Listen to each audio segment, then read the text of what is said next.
Greetings and salutations, horror hounds, monster maniacs, and lover of all things macabre. Welcome back to the 2025 Monster Madness Tournament. If you missed it, we here at Hacker Slash have traded hoops for horror, brackets for brutality, and free throws for fatal blows. While the world is locked into the March Madness basketball frenzy, we're locked into something even deadlier and even better. The battle to crown the greatest horror villain of all time. My name is Chris, I'm your friendly neighborhood slasher enthusiast.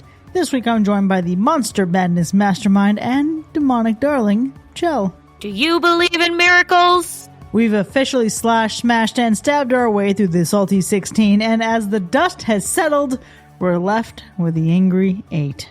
Round 3 was brutal, and we knew coming into it that we were going to have to say goodbye to some fallen fiends who have put up a good fight, and really knew that people were going to have to dig down and make some hard choices.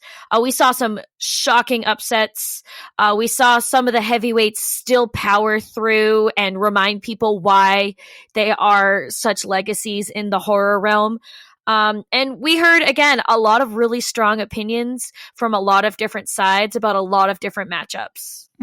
Listen, there's a lot of, as we go on, we remember energy in this shit. Because, folks, if you thought the Salty 16 was rough, I need you to wait until we break down the matches that await us heading into the Angry 8. Okay, let's get into it. Take us through round 3, Chell.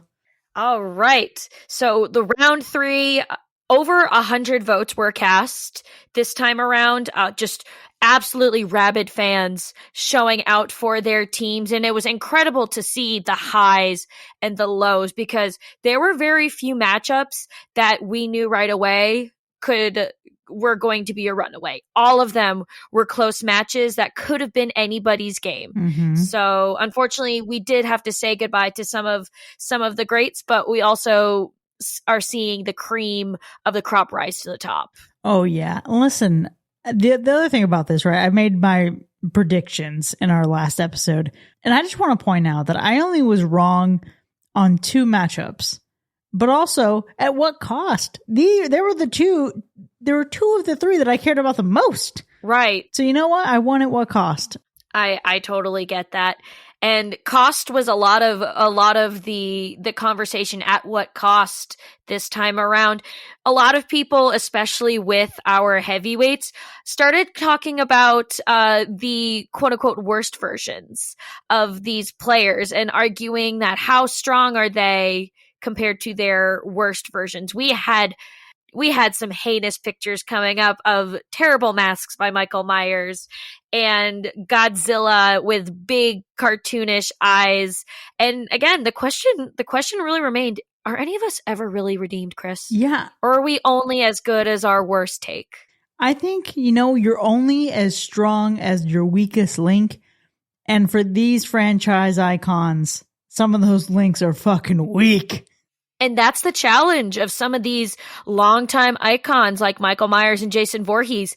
They've been playing for a long time. They have a lot more to critique as opposed to the Art the Clowns, who has had 3 movies in a row that have hit. We have Jennifer Check, who is a standout in 1 movie. So it really goes to show that even though legacy means endurance and strength, it also means that there are some more pitfalls and some more cuts in the armor. Yeah, I think that's going to be something that's interesting as we get down into the nuance of the upcoming rounds, because the challenge that awaits us is, at what point do you get even more critical with your vote casting? Listen, I know I was in it for Art the Clown. All right. I was devastated to see that famed lazy guy Jason Voorhees has somehow slumped his way into the next round after sleeping for how many years now? Since the 2009 reboot. But the fact that he's somehow floated into the next round over Art the Clown, at least I won't have to make the hard decision between Michael and Art. That is very true. And we knew coming into this round that Jason was going to have to get back off of his heels if he wanted to fight and win against Art. And clearly he stepped up and did. But it was anybody's game. They were trading points here and there for most of the tournament, most of the round. That it could have gone anyone's game. But that last minute twist, like any good horror movie, is what set Jason apart. Yeah, you know what? Listen, good luck in the next round, sir. Good luck. One thing that was hilarious to me, I was really fostering some dialogue here with some folks that I work with, and we're talking about the brackets, and they were submitting their votes. And when I said Michael Myers versus Pinhead, one person said, is it Michael Myers with a Brazilian blowout? Sheesh. Listen, we have all made bad choices with our hair. Look back at any middle school yearbook. There's plenty of choices being made. Again, I'm not sure if we need to judge a whole monster's character on his darkest days. Yeah, listen, that's fair. That's fair. At least Michael in his worst days looks a little bit better than some of the other chintzy things we had here. I know there was a photo submitted of Godzilla who had some big, as you described it, deer in headlights eyes. Yes, he clearly it was a young Godzilla, still fresh and new to the cinematic world.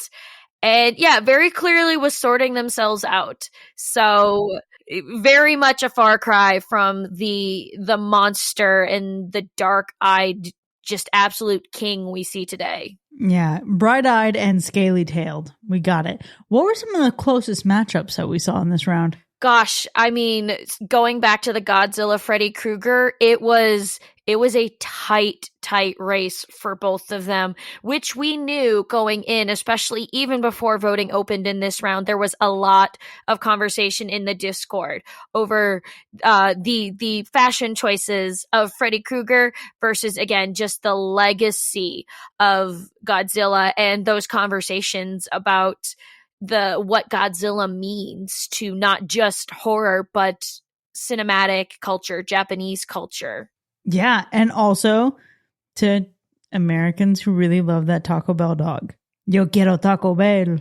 Yo quiero. Of course, we also had some conversation as Jennifer Check moved on this round. She put up a fantastic fight against Frankenstein. It was probably one of the least close matches, but it was still a good fight nonetheless. Yeah, talk about a Brazilian blowout. I was really proud. This is a win for women everywhere.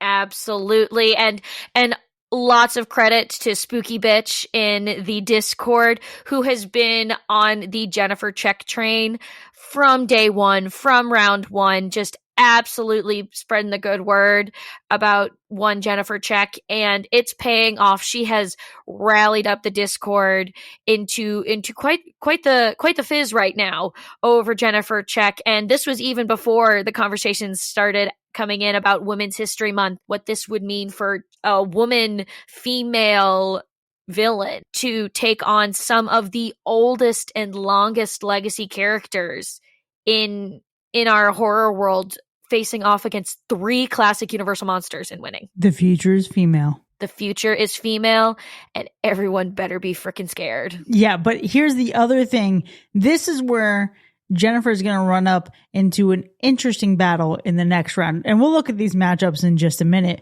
But that's the kind of energy that I'm talking about here, right? We have these matchups. Jennifer has somehow lucked her way into getting these old, dusty, crusty men in these matchups.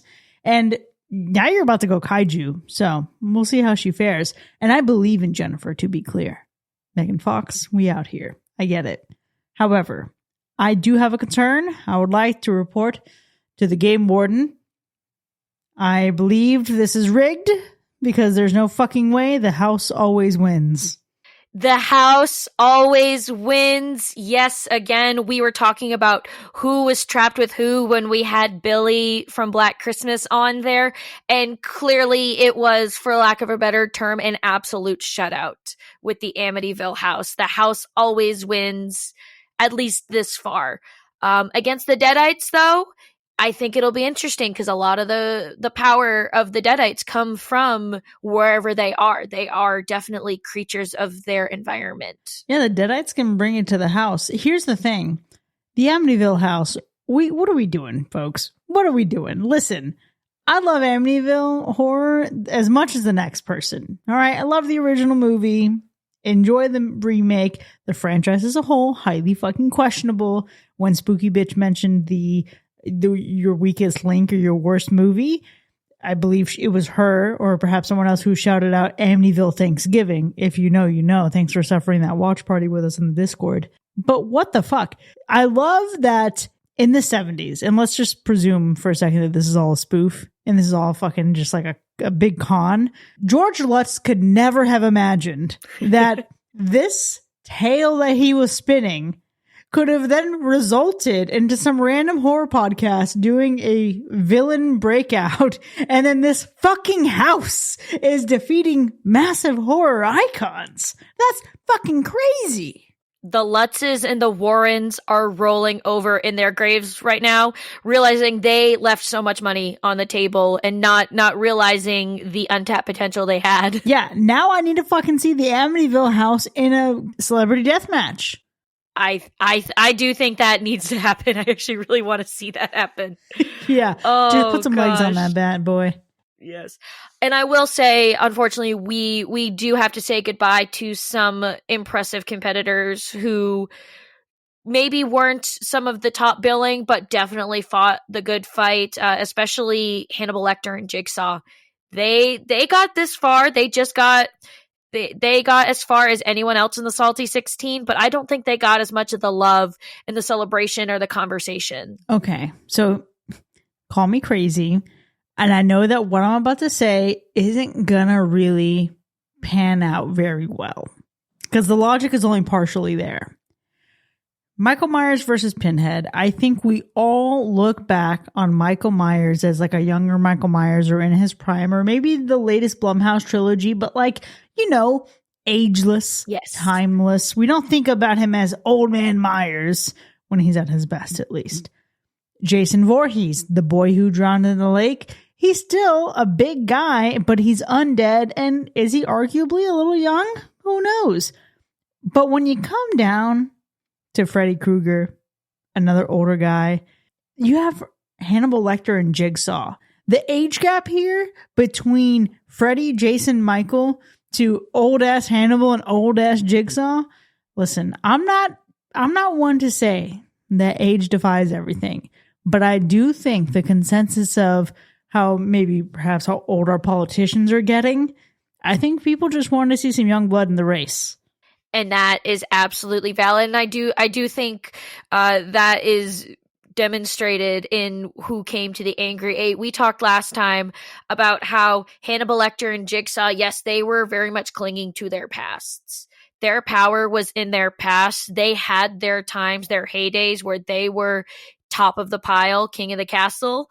But yeah, they did not have that staying power. They were, we remember when they were, sort of, instead of seeing what they're doing today. Yes, and I believe this also comes on the heels of an article that's circulating that's saying that the latest Saw movie has been dead in the water for a long ass time.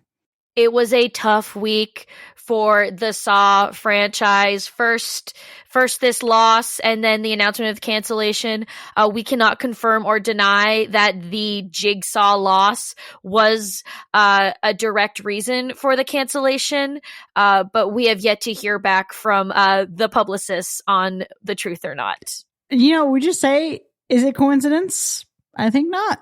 Nothing is a coincidence in this game, Chris. I think it may be madness, but it's certainly not coincidences. Oh, for sure. Now, obviously, we have a lot ahead of us as we look into the Angry Eight. And this is where it's going to get highly, highly competitive. Let's start off with our first seed. We have Michael Myers and Jason Voorhees. Now, on the one hand, titans of horror. On the other hand, this shit has been debated since the 80s. This is an iconic matchup. This is as iconic as Magic Johnson and Larry Bird for all my classic basketball fans. This is something that people pay millions to watch. This is something so iconic that even the filmmakers of Freddy vs. Jason couldn't imagine or fathom a Michael vs. Jason movie. Absolutely not. A battle royale for the ages that we may never bear witness to again. Yeah, this is a tale as old as time, a song as old as rhyme. I'm going to say that The Shape is going it all the way, because Jason is a tank, Jason is a force of nature, but Myers, he's the blueprint. Billy got knocked out in the last round. Billy pioneered the slasher subgenre, and Michael Myers perfected it. And then Jason, well, Mrs. Voorhees, and then subsequently Jason, ripped it off. Jason may have more kills per body count, and we're gonna have to really go back and double check the math on this between the Halloween films and the latest entries and the fact that, you know, Jason wasn't even his own fucking movie. We get it. But Michael Myers has survived decades of reinvention without losing the core mystique. I think he's pure unstoppable evil, and I think he's gonna take this one. I have to agree with you on this one. Michael has been putting in the work for years, and like we said about Jason, he's been asleep since the 2009 remake. We've seen people try to copy with In a Violent Nature, very Jason Voorhees-esque, copied but never duplicated. So there have been some attempts of some lookalikes, but we have not seen Jason putting in the work, putting in the mileage that Michael Myers has been doing pretty consistently for decades. You know, there were lulls, but you always kind of knew that there was going to be another Halloween movie coming down the track. And with Friday the 13th and Jason, we don't really know. He's kind of been back on his heels in hibernation before coming out to this tournament. Yeah, you know what? And why not just acknowledge the fact of the matter right here, right now? You know how many Halloween movies Michael Myers hasn't been the killer in? Season of the Witch. Right. Even then, his movie did play on the TV in the background. Because we also did get Corey Cunningham in Halloween Ends, but Michael was still the killer in that movie too. Oh yeah. And he fucked him right up. How many movies has Jason not been the fucking killer in? 2. The first movie, and then when fucking Roy the ambulance guy, the fucking paramedic, goes through to avenge his son that apparently he had no one knew about. So we have that. Some of his kills were also fake simulations in space. I think Jason has been padding the body count and also riding the coattails of other people's glory. I said it. Hey, if he is all look and all flash and no hard game, I will not be surprised by it. I do think that Jason is going to have his work cut out for him, and I think he's going to have to play a game he's never played before. And yeah, I don't think he comes out of this matchup against Michael. Yeah. I think it's Michael's game to lose. Yeah, okay. One more fucking point here, because now I'm just thinking about it. You put some water on Jason, he cowers, he crumbles, he fumbles. Mm-hmm. You put water on Michael Myers, he just looks like even more of a badass. And he keeps walking through you and he massacres firefighters. You don't fucking go as hard as Michael Myers on his worst day. Okay. Next matchup, though, we have an interesting one. We have Apex Manipulation, Apex Hunter. We have Ghostface versus the Predator. Well, this isn't the first time that Ghostface has upset in the extraterrestrial matchups. There was a lot of conversation. We did not think that Ghostface was going to make it out alive against the Xenomorph, and we were all forced to eat crow when they were able to pull out a win. Yeah, I think it's still sheer luck. I mean, even Sigourney Weaver as Ripley survived the Xenomorph, mostly by escape, not by true defeat. But here's the thing. Ghostface may be iconic, but Ghostface is just people. Not even a single person. It's someone human, it's someone vulnerable, it's someone panicked when things go south. I think about some of the Predator movies, and I think of even Prey. And I think about someone who has really had to keep it together. So Predator against someone calm, cool, collected, sure. But we know that Ghostface is too emotional and unhinged to really hold solid ground. So while Predator can see the heat signature, I can see that, you know, he doesn't ever fucking get surprised. Ghostface can be caught off guard and tricked and easily manipulated. I think Predator is going to adapt in spite of Ghostface's surprises? I think Ghostface's biggest challenge is their identity crisis. They have changed faces and strategies so many times over the years and can't seem to decide what type of game they want to play. Throughout these rounds, they've had matchups against Jaws and Hannibal Lecter that were pretty decisive wins. And then there was ones against the Xenomorph where it seemed like they weren't putting up as much of a fight. So I think if Ghostface goes in and knows the game that it wants to play against a predator, it has a chance. But I do think that when it comes down to it in a high pressure situation, there's no way the predator doesn't come out on top because he is unfazed, unbothered. Yeah, I never saw Alien versus Predator, but did Predator come out on top of the Xenomorph? I don't know. Maybe it was a draw like Freddy versus Jason. Who's to say? Who's the real winner? Yeah, I think we were. Now, I do think, again, Predator annihilates Ghostface. I think Ghostface's deception can't work on a master hunter. But what will be even more interesting than that is seeing our next seed, the Kaiju versus the Succubus. Who do you got?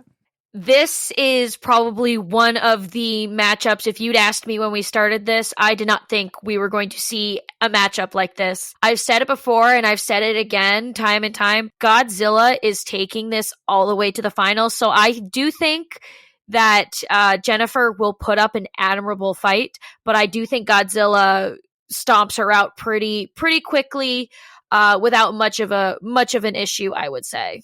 Yeah, I'm going to go a little controversial here. I think Jennifer Check is going to pull the upset of the tournament by playing the long game on Godzilla. And I know that sounds insane, but hear me out. She thrives on seduction. She thrives on manipulation. She thrives on taking down victims who underestimate her. And I think this whole matchup right now is her underestimation. Her whole victory lap, right, so far is the underestimation. And I think that's going to be Godzilla's destruction. I don't think she's ever going to physically fight Godzilla, but I think she has the chops to get inside Godzilla's head, even on a theoretical basis. And I think the fan vote is going to really carry her through. You know, women are behind her. We're in Women's History Month. Come on now. I think this is the power of feminism.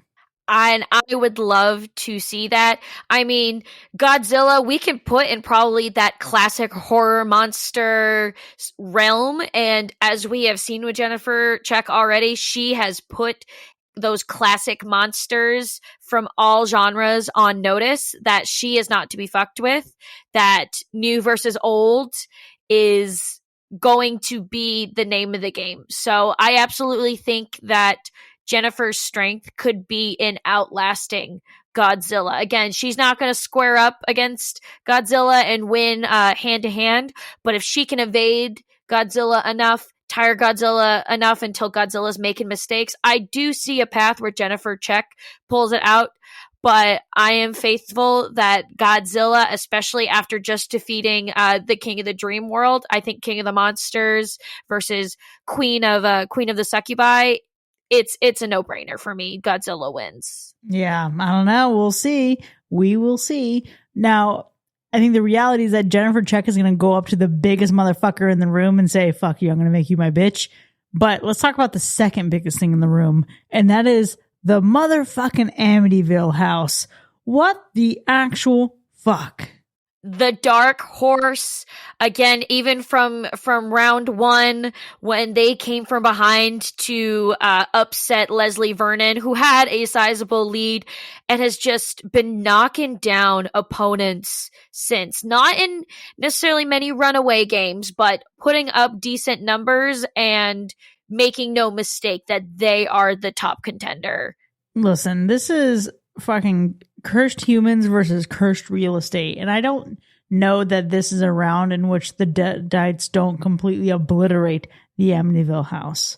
Because, listen, they're a haunted house, but I think the Deadites make it a home. They're cozying up the cellar. They're making it warm. And Deadites feed on their location. While we talked about Billy kind of being able to maybe harness some of that power of the Amityville house. I think the Deadites are going to be able to do what Billy couldn't and really dig into the soul and the core of what drives Amityville house and turn it on the house real quick and making the house regret that it squared off against the Deadites. For sure. Because again, the Amityville house only fucking works with its creepy and cursed energy if you step inside of it. But the Deadites don't fucking wait. They bring hell to your door. And the other matter, listen, the Amityville house tries to play the long game with like the psychological torment and making you a little bit off for days and turning the dad and the patriarch of the family into a monster. But the Deadites turn into fucking monsters, and then they're total bitches about it too. They're talking all kinds of mad shit. So I think the Deadites absolutely fucking take one because they don't wait for you to make the mistake. They force you to make it. I do think, yes, some of the heckling and getting into the headspace, there's no way Amityville is going to be able to get inside their heads because they're already tapped. There is nothing there for Amityville to soil or to break. They're already broken. They are playing a no holds barred game. I mean, look at their matchup against Pearl, another known absolutely crazy player, thoughts of delusion as a star, and didn't even register to them. They are playing their own game in their own world, and whoever they happen to be up against just is the unfortunate one who gets to bear witness to the chaos. Yeah, honestly, I could go for seeing the cast of Space Jam going up against the Deadites, and the Deadites will still fucking slam it. I think we need that as an exhibition game next year. Absolutely. 1000%. Man, this shit is going to be fucking crazy. But for now, there you have it, folks. We'll see if these predictions hold up. But one thing is for sure, Monster Madness is about to get even bloodier. Our Angry 8 matchups are locked in, but it's up to you to decide who moves on. Now remember that voting starts at midnight on Wednesday, March 19th, and runs until noon on Friday, March 21st. You can follow the link in our show notes to cast your vote. And be sure to be kind to yourselves. Check in on one another because everyone is going to have to make some really tough decisions this round. And be sure to stay in touch and stay in the conversation with day-to-day, minute-by-minute updates in the Monster Madness Discord. We have people fighting the good fight for their teams and really making these games interesting. And some of those games are won and lost by the conversations in those discords. So get in there, start showing your spirit if you haven't already, and let's make the Angry 8 onward some of the most iconic and incredible conversations about our favorite horror villains. We'll see you next time, folks, and until then, let the bloodbath ensue. I must break you.